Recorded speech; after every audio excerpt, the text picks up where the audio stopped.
Bertanya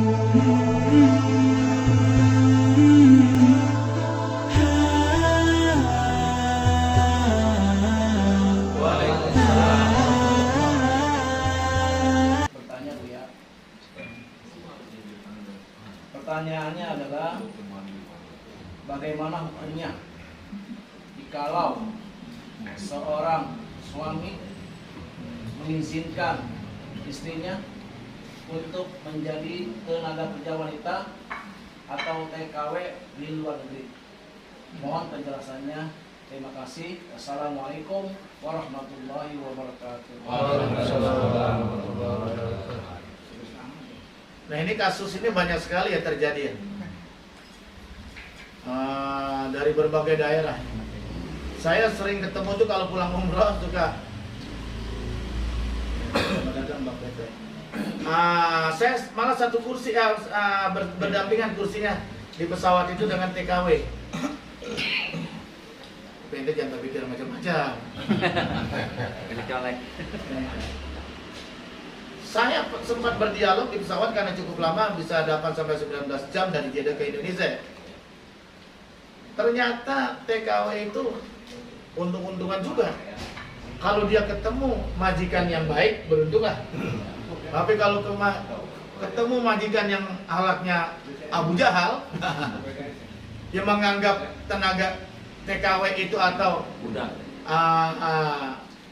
Kalau di sini apa namanya? Asisten rumah tangga ya? Oh iya, RT. Itu masih dianggap budak sama dia. Jadi benar-benar diperbudak, apapun yang diingini harus dituruti. Makanya yang ada kesengsaraan dan kesedihan, bahkan sampai ada yang diperkosa, dia menekan diri sampai membunuh majikannya, membela diri, itu pun masih disalahkan sampai dihukum pancung. Coba bayangkan ini. Jadi madorotnya sangat besar. Sesuatu yang madorotnya sangat besar harusnya dicegah. Darul mafasid muqaddamun ala jalbil masalih. Oleh karena itu, para ulama-ulama di kalangan Nahdlatul Ulama, ulama-ulama NU ya, itu mengharamkan seorang perempuan jadi TKW. TKW di luar negeri tanpa ada mahram, itu hukumnya haram.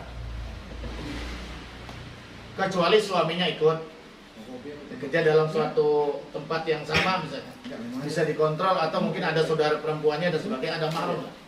Tapi kalau tidak ada mahram, itu hukumnya nggak boleh. Kalau suaminya mengizinkan, berarti dia mengizinkan suatu perbuatan yang haram itu. Nggak boleh. Lagi kenapa suaminya kok mengizinkan? Kenapa bukan dia yang jadi TKI gitu? Karena di dalam hukum Islam, yang wajib mencari nafkah itu bukan istri, tapi laki-laki. Bagaimana kalau laki-laki ini suami pendapatannya kurang, ya, masih minim? Boleh perempuan buka usaha mencari rezeki, tapi atas izin suami. Kalau tidak dapat ridho suami, tidak boleh. Yang pertama, sedangkan menurut Imam Syafi'i, jangankan dia kerja keluar, sembahyang sholat berjamaah aja di masjid tanpa ridho suami itu nggak boleh. Menurut Imam Syafi'i itu nggak boleh. Apalagi yang istrinya masih muda, genit, lenje, gitu. Luyuran. Nah ini kan bahaya. Di masjid bukannya sholat malah timbul fitnah. Itu ke masjid. Bagaimana kalau ke Saudi Arabia? Bagaimana ke Korea Selatan? Bagaimana ke negeri Cina? Ke Taiwan. Jadi TKW tanpa mahram. Nah ini sangat berbahaya. Suami mengizinkan, berarti suami itu dais, diharamkan masuk surga. Ya dah. Karena yang wajib mencari nafkah suami bukan istri. Istri boleh kalau suami kekurangan, sifatnya membantu atas izin suami. Dan yang kedua, dia tidak boleh meninggalkan tugas pokoknya sebagai istri dan ibu rumah tangga. Tapi kalau gara-gara dia kerja gajinya besar, sudah tidak lagi mau masak, tidak boleh lagi mau ngayani suami, tidak boleh lagi mau mengurus rumah tangga, anak. Nah ini malah berdosa.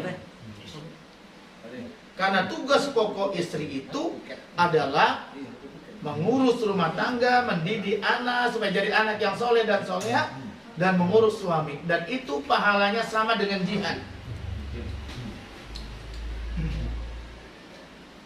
Makanya di zaman Rasulullah pernah perempuan itu rombongan datang kepada Rasulullah. Mungkin kalau bahasa kasarnya sekarang demo, somasi, unjuk rasa mungkin ya. Tapi tidaklah kalau kepada Nabi. Tapi perempuan ini ternyata juga ingin mati syahid.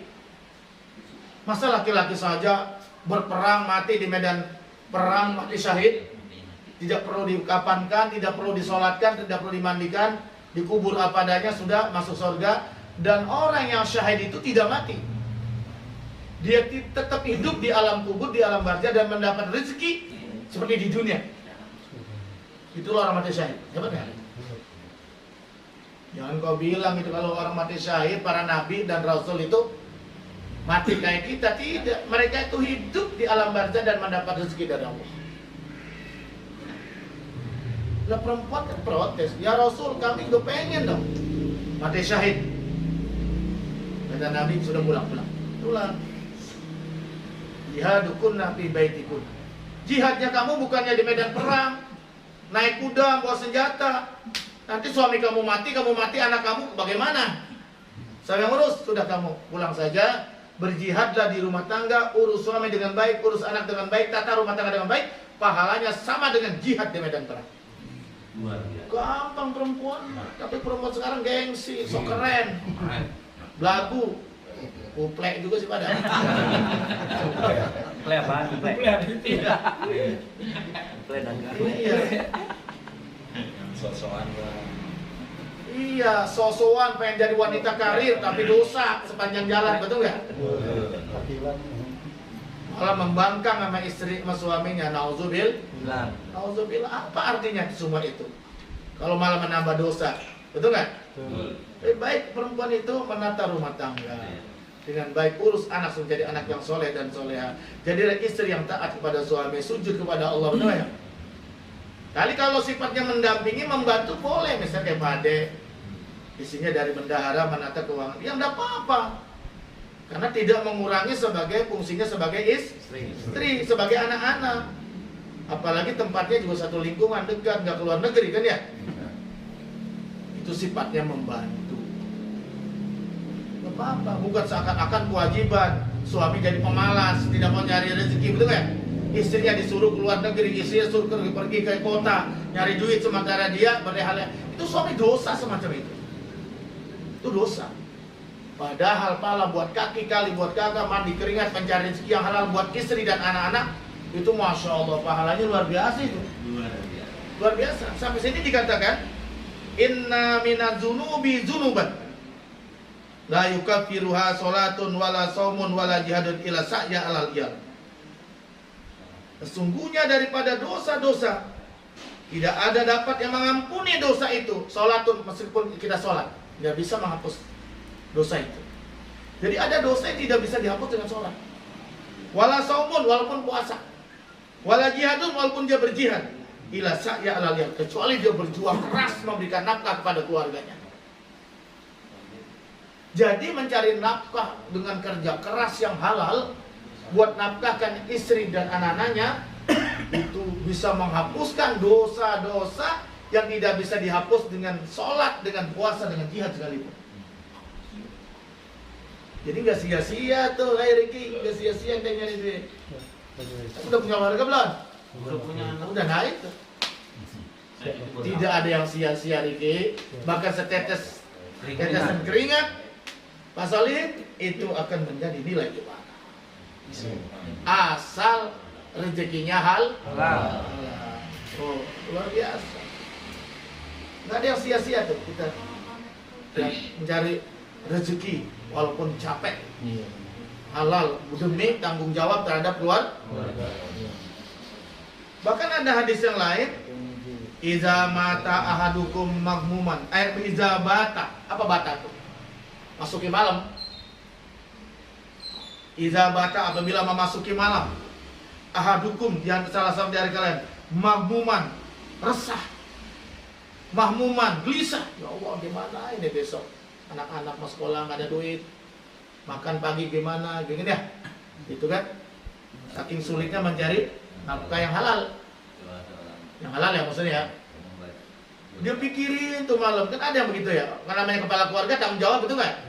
Dia tanggung jawab kan, jangan sampai besok anak ini pergi sekolah nggak ada ongkos, jangan sampai besok anak-anak nggak makan. Dia pikirin tuh malam bagaimana.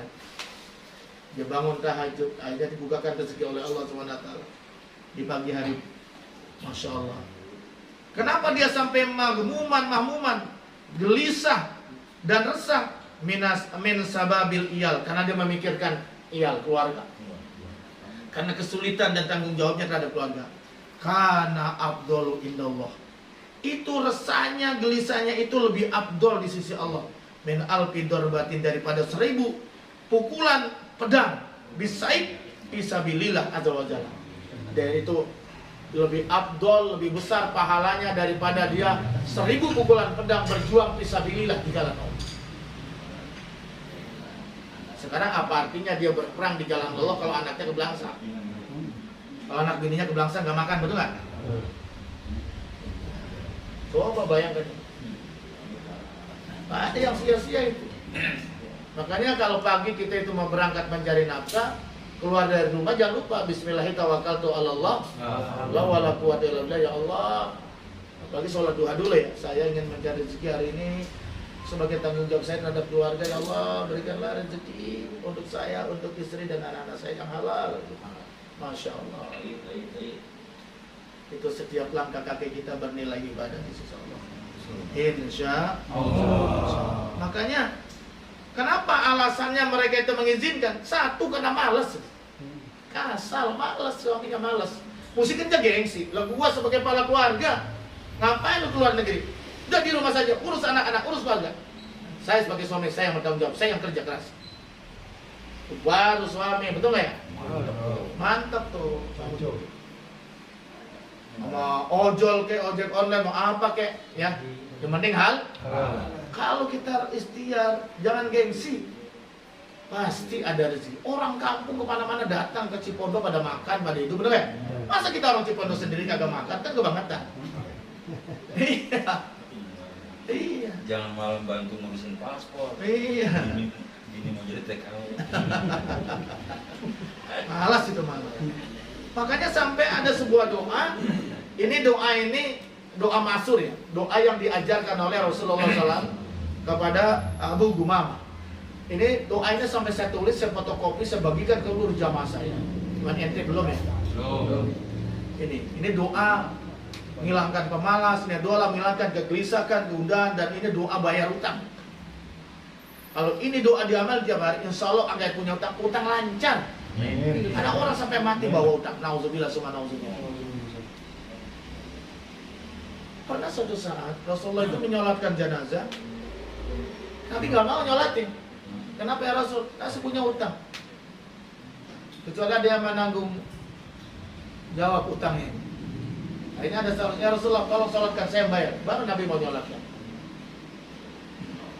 Karena utang kalau dibawa nggak selesai sampai kuburan, nanti kulitnya di kuburan terkelupas, panas. Yang kedua, rohnya tergantung antara langit dan bumi sebelum dibayar. Kuntilanak. Jadi kalau ada yang penanggung jawab, ibarat ahli waris kita nih, anak alumni kita meninggal nih, Iya. ya kan. Jadi utang kita semua ditanggung. Dia emang ahli waris yang wajib bayar. Iya. Atau siapa saja boleh yang tanggung jawab. Iya, berarti gugur gitu. Gugur. Apalagi ahli warisnya nggak ada yang kuat. Oh, saya yang tetangga yang saya kuat, jadi biar saya yang bayarkan. Waduh, itu sedekah jariah yang luar biasa itu. Itu pahalanya besar sekali. Karena mempermudah perjalanan sang mayit di alam kubur. Ya. Keluarganya juga susah. Ada yang mampu, dan biar saya yang bayarin utang. Wah, luar biasa. Man yassara musliman fi dunya yassarallahu fil akhirah. Barang siapa memudahkan urusan orang mukmin di dunia, orang muslim jadi mudahkan juga urusan nanti di akhirat. Kita minta tolong sama jenderal di akhirat nggak bisa. Maka konglomerat nggak bisa. Yang bisa cuma Allah. Makanya Allahumma ini a'udzubika minal hammi wal hazan, a'udzubika minal jubni wal bulli wal kasal, a'udzubika min ghalabati dain wa qahri rijal. Itu di situ ada kata huzni wal hazan, ya, gundah gulana, gelisah, macam-macam, pengecut, bakhil, kasal, pemalas. Itu semua sifat-sifat batin itu kita minta perlindungan dari sifat-sifat yang jelek, penyakit batin. Ditutup lagi wa'udzubika min ghalabati dain wa qahri. Dan agar kita ini terbebas dari kulitan hutang. Ghalabati dain, kulitan hutang. Wa qahri rijal. Dan kita hidup selalu di ujung telunjuk orang. Supaya terbebas, hidup merdeka. Jangan hidup di bawah telunjuk orang. Ngeri. Jadi kacung. Ini doa, luar biasa nih doa. Insyaallah nanti kalau saya ingat saya fotokopikan, insyaallah saya bagikan. Baca, insyaallah kredit mobilnya lancar. Amin. Kredit rumahnya lancar, insyaallah. Amin. Amin ya Rabbal. Ada saja rezeki dari mana terserah nanti Allah yang Allah yang ngatur. ya, asal kita yakin dan terus dibaca. Insya Allah. Wallahu a'lam. Bagaimana Pak Sandi? Alhamdulillah sangat jelas. Ya, nggak percuma datang jauh-jauh.